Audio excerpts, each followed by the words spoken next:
नमस्कार दर्शक बंधु शुभ सकाळ एबिस चैनल स्वागत जनाऊँगी आपण को। आज हूँ 29 तारीख शनिवार। आज मु आपण पाखक देश तथा विदेशर बछा बछा गुरुत्वपूर्ण खबरटी को नहीं आसी जो खबर गुड़िक जाना निहाती दरकार। वीडियोटी को शेष पर्यंत देखु। जदि यही चैनल को नुआ देखुं दयाकोरी सब्सक्राइब करी पाखरे थिबा बेल आइकन को दबाई दियंतु। तो डेरी न करिए खबर उपर नजर पकांतु। आजिर प्रथम अपडेट रही दिल्ली गस्तरे थिबा मुख्यमंत्री मोहन चरण माझी, दुई उपमुख्यमंत्री कनक वर्धन सिंहदेव और प्रभाती परिडा नॉर्थ क्लब रे केंद्र अर्थमंत्री निर्मला सीतारमण को साक्षात करिसेंती। सेमाने राज्यर विकास लगी विभिन्न प्रसंग रे आलोचना करिसेंती। राज्य सरकार पूर्णांग बजेट आगत करिया पूर्वरु 2 मासर खर्च लगी आउ एक कामचला बजेट उपस्थापन करने को जाउछंती। एही साक्षात को गुरुत्वपूर्ण विचार करा जाउछि।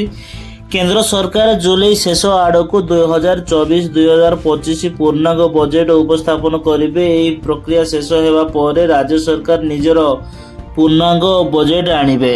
परवर्ती अपडेट रही जून 26 रु नुआ दूरसंचार आईन 2023 लागू होती। जरूरकालीन समय जेकोसी दूरसंचार सेवा किंबा नेटवर्क को नियंत्रण करने को सरकार को नूतन टेलीकॉम आईन सहायता करिबो। राष्ट्रीय सुरक्षा और अपराध रखिबा क्षेत्र में सरकार यार नियंत्रण हाथ को नहीं पारिबे। पूर्व थिबा भारतीय टेलीकॉम आईन 1885 एवं भारतीय वायरलेस टेलीकॉम आईन 1933 परिवर्ते यह नुआ आईन लागू होईछि। परवर्ती अपडेट रही मुकेश अंबानी को संस्था रिलायंस जियो पक्षर विभिन्न प्रकार रिचार्ज प्लान मूल्य रे 25% पर्यंत वृद्धि घोषणा करा जायछि। यह नुआ योजना गुड़िक जुलाई 30 रु कार्यकारी हेबो।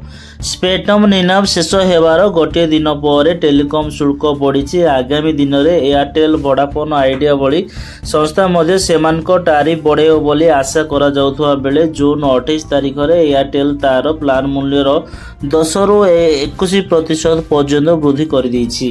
परवर्ती अपडेट रही राजस्थान सरकार शुक्रवार दिन राज्य कर्मचारी महंगा भत्तार 16% वृद्धि घोषणा करिसेंते। या सहित पेंशन भोगी महंगा भत्ता 9% वृद्धि करा जायछि। मुख्यमंत्री भजनलाल शर्मा यही घोषणा करिसेंते। शर्मा एक्स रे कहिसेंते जे उत्तम शासन पई उत्सर्गीकृत राज्य सरकार पंचम षष्ठ तथा वेतन स्केल राज्य कर्मचारी एवं पेंशन भोगी महंगा भत्ता को यथाक्रमे 16% एवं 9% वृद्धि करने को निष्पत्ति नहीं। यही निष्पत्ति परिणाम स्वरूप पंचम वेतन स्केल महंगा भत्ता 427% रु 443% को एवं षष्ठ वेतन स्केल 230% रु 239% को वृद्धि पाई। परवर्ती अपडेट रही कृषि और कृषक सशक्तिकरण विभाग मान्यवर उपमुख्यमंत्री श्री कनक वर्धन सिंहदेव अध्यक्षतार आज कृषि भवन में एक समीक्षा बैठक अनुष्ठित हो जाएगी। श्री सिंहदेव विभाग को अधिक क्रियाशील करने सहित कार्यक्रम गुड़िक संप्रसारित करने उपर गुरुत्वारोप करिसेंती।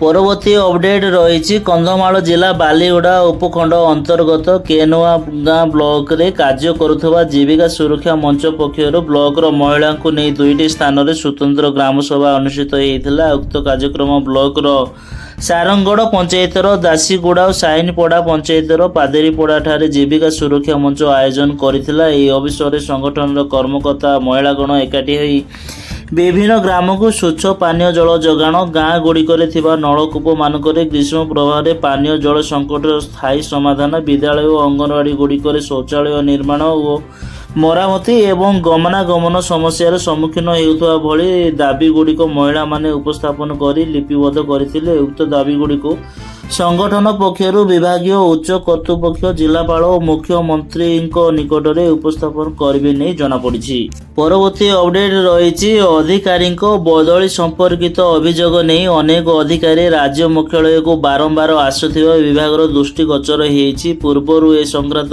कृषि और कृषक सशक्तिकरण विभाग तरफ प्रमुख शासन सचिव डॉक्टर अरविंद पाढ़ी स्पष्ट निर्देश देइछन्ति कि विभिन्न जिला व क्षेत्र अधिकारी माने कौन सी अभियोग निवेदन पाई सेमानकर निर्धारित मुख्यालय छाड़िबा पूर्व उच्च कर्तृपक्ष निश्चित रूपे अनुमति पत्र नहीं आसबे। सेहीपरि जेकोसी अभियोग पत्र विभागीय ईमेल अथवा उपयुक्त चैनल माध्यम पठेले ता ବ୍ୟକ୍ତିଗତ ଯୋଗ୍ୟତା ଏବଂ ସରକାରୀ ରୀତି ଆଧାରରେ ସମାଧାନ କରାଯାଇ ପାରିବ। ପରବର୍ତ୍ତୀ ଅପଡେଟ୍ ରହିଛି ସାଉଥ ସୁପରଷ୍ଟାର ପ୍ରଭାସ ଅଭିନୀତ ଆକ୍ସନ ଫିଲ୍ମ କଳ୍କି ଗୁରୁବାର ରିଲିଜ ହୋଇଥିଲା। ଫିଲ୍ମର ଟ୍ରେଲର ଆସିବା ପରେ ସାରା ଦେଶରେ ରିଲିଜକୁ ଅପେକ୍ଷା କରିଥିଲେ ଦର୍ଶକ। ଆଉ ଫିଲ୍ମ ରିଲିଜ ହେବା ପରେ ସିନେମା ହଲରେ ସିନେମା ଦେଖିବା ପାଇଁ ଲମ୍ବା ଧାଡ଼ି ଲାଗିଥିଲା। ଦେଶର ବିଭିନ୍ନ ସହର କଳ୍କିର କ୍ରେଜ୍ ଜବରଦସ୍ତ ରହିଛି, ଯାହାର ପ୍ରଭାବ ଫିଲ୍ମର ଆୟ ଉପରେ ମଧ୍ୟ ପଡ଼ିଛି। ପ୍ରଥମ ଦିନରେ ଫିଲ୍ମଟି ଅନେକ ବ୍ଲକବଷ୍ଟର ଫିଲ୍ମକୁ ପଛରେ ପକାଇ ଦେଇଛି। ଏମିତିକି ପ୍ରଭାସ ନିଜ ରେକର୍ଡ ମଧ୍ୟ ଭାଙ୍ଗିଛନ୍ତି। ଜାତୀୟ ଗଣମାଧ୍ୟମ ନ୍ୟୁଜ୍ 18 ମୁତାବକ ଫିଲ୍ମଟି ପ୍ରଥମ ଦିନରେ 180 କୋଟି ଟଙ୍କା ଆୟ କରିଛି।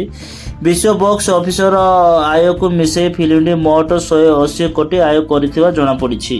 ପରବର୍ତ୍ତୀ ଅପଡେଟ୍ ରହିଛି ନୂଆପଡ଼ା ଜିଲ୍ଲା ସିନାପାଲି ବ୍ଲକ ଅନ୍ତର୍ଗତ ଉପାନ୍ତ ଅଞ୍ଚଳରେ ପରିଦର୍ଶନ କରି ଖଡ଼ିଆଳ ବିଧାୟକ ଅଧିରାଗ ପାଣିଗ୍ରାହୀ ଲୋକଙ୍କ ବିଭିନ୍ନ ଅଭିଯୋଗ ଶୁଣିଛନ୍ତି। ନଗଲବଡ଼ ଓ ଘାଟାମାଲ ଗ୍ରାମ ପଞ୍ଚାୟତର ବିଭିନ୍ନ ଗ୍ରାମ ବୁଲି ଲୋକଙ୍କ ଅଭିଯୋଗ ଶୁଣିଛନ୍ତି। ଆଜି ଉଦନ୍ତୀ ନଦୀରେ ବର୍ଷା ଜଳ ପ୍ରବାହିତ ହେଉଥିବା ବେଳେ ଗାମୁଛା ପିନ୍ଧି ନଦୀ ପାର ହୋଇ ଲୋକଙ୍କ ପାଖକୁ ପହଞ୍ଚିଥିଲେ। ଆଦିବାସୀ ଅଧ୍ୟୁଷିତ ମାଓ ପ୍ରବଣ ଘାଟମାଲ ଗ୍ରାମ ପଞ୍ଚାୟତର ଅନ୍ତର୍ଗତ ରୀତାରମାକୁ ପହଞ୍ଚି ବିଧାୟକ ଶ୍ରୀ ପାଣିଗ୍ରାହୀ ସେଠାରେ ଏକ ଅଭିଯୋଗ ଶୁଣାଣି ଶିବିର ଆୟୋଜନ କରି ଅଞ୍ଚଳର ଲୋକଙ୍କ ସମସ୍ୟା ବୁଝିଛନ୍ତି।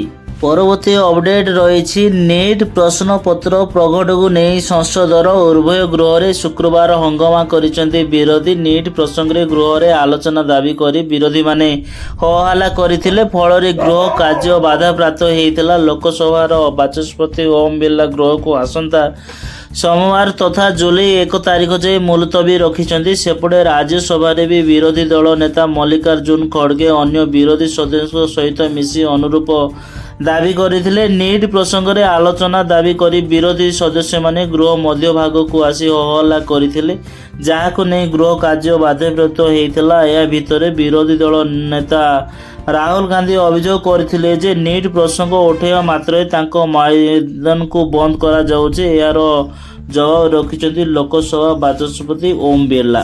ପରବର୍ତ୍ତୀ ଅପଡେଟ୍ ରହିଛି ଶ୍ରୀକ୍ଷେତ୍ରକୁ ଭାରତ ବର୍ଷର ସର୍ବଶ୍ରେଷ୍ଠ ତୀର୍ଥକ୍ଷେତ୍ର ଭାବେ ପରିଗଣିତ କରାଯିବ ବୋଲି କହିଛନ୍ତି ଆଇନ ପୂର୍ତ୍ତ ଓ ଅବକାରୀ ମନ୍ତ୍ରୀ ପୃଥ୍ୱୀରାଜ ହରିଚନ୍ଦନ। ଆଜି ଅପରାହ୍ନରେ ମନ୍ତ୍ରୀ ଶ୍ରୀ ହରିଚନ୍ଦନ ପୁରୀ ଗସ୍ତରେ ଆସି ରଥଯାତ୍ରା ଆୟୋଜନ ସମ୍ପର୍କରେ କ୍ଷେତ୍ର ପରିଦର୍ଶନ ଓ ଅନୁଧ୍ୟାନ କରିଛନ୍ତି। ସର୍କିଟ ହାଉସ୍ ଠାରେ ପହଞ୍ଚି ମନ୍ତ୍ରୀ ଶ୍ରୀ ହରିଚନ୍ଦନ ଜିଲ୍ଲାପାଳ ଓ ଏସ୍ପିଙ୍କ ସହ ଆଲୋଚନା କରିବା ପରେ ସମଗ୍ର ପାର୍କିଂ ସ୍ଥାନ ପରିଦର୍ଶନ କରିଥିଲେ। ପରବର୍ତ୍ତୀ ଅପଡେଟ୍ ରହିଛି ବାଲେଶ୍ୱର ଜିଲ୍ଲା ନୀଳଗିରି କୂଳଡିହା ବନ ବିଭାଗ ଓ ଚାନ୍ଦିପୁର ବନ ବିଭାଗର ଜାତୀୟ ରାଜପଥ ଦହିସଡ଼ାଠାରେ ଚଢ଼ଉର ହାତୀ ଦାନ୍ତ ବଜ୍ରକାତ କାତି ହରିଣ ସିଂହ ଜବତ ହୋଇଛି। କୂଳଡିହା ଅଭୟାରଣ୍ୟରୁ ଶିକାର କରି କିଛି ଶିକାରୀ ଦହିସଡ଼ାଠାରେ ବିକ୍ରି ପାଇଁ ଡିଲ୍ କରୁଥିଲେ। ବିଶେଷ ସୂତ୍ରରୁ ବନ ବିଭାଗ ଖବର ପାଇ ହଠାତ୍ ମାଡ଼ି ବସିଥିଲା। ଖାଲି ଅଞ୍ଚଳରୁ 2 ଜଣ ଓ ମଙ୍ଗଳପୁର ଅଞ୍ଚଳରୁ 3 ଜଣ ଶିକାରୀ ଓ ବେପାରୀକୁ ଗିରଫ କରିବାରେ ବନ ବିଭାଗ ସଫଳ ହୋଇଥିବା ଜଣାପଡ଼ିଛି। ପରବର୍ତ୍ତୀ ଅପଡେଟ୍ ରହିଛି ଗତକାଲି ମଧ୍ୟରାତ୍ରିରେ ପ୍ରବଳ ବର୍ଷା ହେବା ଦ୍ୱାରା ମାଲକାନଗିରି ଜିଲ୍ଲା ସଦର ମହାକୁମା ସ୍ଥାନ 169 କଲୋନୀ ତାରିଣୀ ପୀଠ ନିକଟରେ ଥିବା ଦୀନବନ୍ଧୁ ଗେରଡ଼ଙ୍କ ବାଡ଼ିରେ ଥିବା ବୃହତ୍ କୃଷ୍ଣଚୂଡ଼ା ଗଛ ଉପୁଡ଼ି ପଡ଼ିଥିଲା। ଭାଗ୍ୟବଶତଃ ଏହି ଗଛଟି ଘର ଉପରେ ନ ପଡ଼ି ରାସ୍ତାରେ ପଡ଼ିଯାଇଥିବାରୁ ଘରେ ଶୋଇଥିବା ପରିବାର ଲୋକେ ଅଳ୍ପକେ ବର୍ତ୍ତି ଯାଇଛନ୍ତି। ଗଛଟି ରାସ୍ତା ଉପରେ ପଡ଼ିଯାଇଥିବାରୁ ରାସ୍ତା ଅବରୋଧ ହୋଇଯାଇଥିଲା। ଆଜି ସକାଳେ ଏ ସମ୍ପର୍କରେ ଅଗ୍ନିଶମ ବିଭାଗକୁ ଫୋନ୍ କରାଯିବାରୁ ଖବର ପାଇ ଆସି ସକାଳୁ ସଙ୍ଗେ ସଙ୍ଗେ ଅଗ୍ନିଶମ ବିଭାଗ କର୍ମଚାରୀ ଘଟଣାସ୍ଥଳରେ ପହଞ୍ଚି ଗଛ କାଟି ତୁରନ୍ତ ରାସ୍ତା ସଫା କରିଛନ୍ତି। ପରବର୍ତ୍ତୀ ଅପଡେଟ୍ ରହିଛି ଫାର୍ମ ହାଉସରୁ ଜବତ ହେଲା 1 କୁଇଣ୍ଟାଲ 60 କିଲୋ ଗଞ୍ଜେଇ। ବାପା ଓ ପୁଅ ଗିରଫ କରି କେନ୍ଦ୍ରାଞ୍ଚଳ ଅବକାରୀ ଗୁଇନ୍ଦା ବିଭାଗ। ବିଶ୍ୱସ୍ତ ସୂତ୍ରରୁ ଖବର ପାଇ କେନ୍ଦ୍ରାଞ୍ଚଳ ଅବକାରୀ ଗୁଇନ୍ଦା ବିଭାଗ କଟକ ତରଫରୁ ଧୀରେନ୍ଦ୍ର ବେହେରାଙ୍କ ନେତୃତ୍ୱରେ 12 ଜଣିଆ ଟିମ୍ ଚଢ଼ଉ କରିଥିଲା। ଭଦ୍ରକ ଜିଲ୍ଲା ଓଡ଼ଙ୍କ ନିକଟ ନିରଞ୍ଜନ ମଲ୍ଲିକଙ୍କ ଫାର୍ମ ହାଉସରେ ଚଢ଼ଉ ବେଳେ 1 କୁଇଣ୍ଟାଲ 60 କିଲୋରୁ ଅଧିକ ଗଞ୍ଜେଇ ଜବତ ହୋଇଛି। 2ଟି ମୋବାଇଲ ବାଇକ୍ ମଧ୍ୟ ଜବତ କରାଯାଇଛି। ତେବେ ଏହି ଘଟଣାରେ ନିରଞ୍ଜନ ମଲ୍ଲିକ ଓ ପୁଅ ନାରାୟଣ ମଲ୍ଲିକଙ୍କୁ ଗିରଫ କରାଯାଇଥିବା ସୂଚନା ମିଳିଛି। ଆଜିର ଶେଷ ଅପଡେଟ୍ ରହିଛି ଭଦ୍ରକ ଜିଲ୍ଲା ଚାନ୍ଦବାଲି ଥାନା ସମ୍ମୁଖରେ ମହିଳାଙ୍କୁ ଦୁର୍ବ୍ୟବହାର ଘଟଣାରେ ଆରମ୍ଭ ହୋଇଛି କାର୍ଯ୍ୟାନୁଷ୍ଠାନ। ପ୍ରାଥମିକ ଭାବେ 3 ଜଣ କର୍ମଚାରୀଙ୍କୁ ପୋଲିସ ହେଡକ୍ୱାର୍ଟରରୁ ବଦଳି କରାଯାଇଥିଲା। ପରେ ଭଦ୍ରକ ଏସ୍ପି ମହିଳା ଅଭିଯୋଗକାରୀଙ୍କୁ ଦୁର୍ବ୍ୟବହାର କରିଥିବା ଅଭିଯୋଗରେ ଚାନ୍ଦବାଲି ଥାନାର ଏଏସ୍ଆଇ ନେପାଳ ସାହା କନେଷ୍ଟବଳ ରବୀନ୍ଦ୍ର ସେଠୀଙ୍କୁ ନିଲମ୍ବିତ କରିଛନ୍ତି। ହୋମଗାର୍ଡଙ୍କୁ ମୁଖ୍ୟାଳୟରେ ରଖାଯାଇଥିବା ବେଳେ ମାମଲାର ତଦନ୍ତ ଆରମ୍ଭ ହୋଇଛି। ଘଟଣାକୁ ନେଇ ମିତା ସେଠୀ ତରଫରୁ ଏତଲା ସହ ପୋଲିସ କର୍ମଚାରୀଙ୍କ ତରଫରୁ ହୋଇଥିବା 2ଟି ମାମଲା ରୁଜୁ ହୋଇଛି। ତେବେ ଏହି ଘଟଣାର ତଦନ୍ତ କରି ରିପୋର୍ଟ ଦେବା ପାଇଁ ଜଣେ ଅଧିକାରୀଙ୍କୁ ନିର୍ଦ୍ଦେଶ ଦିଆଯାଇଛି। ତଦନ୍ତ ପରେ ରିପୋର୍ଟ ଆସିଲେ କାର୍ଯ୍ୟାନୁଷ୍ଠାନ ନିଆଯିବ ବୋଲି କହିଛନ୍ତି ଭଦ୍ରକ ଅତିରିକ୍ତ ଏସ୍ପି ବାମଦେବ ସିଂ।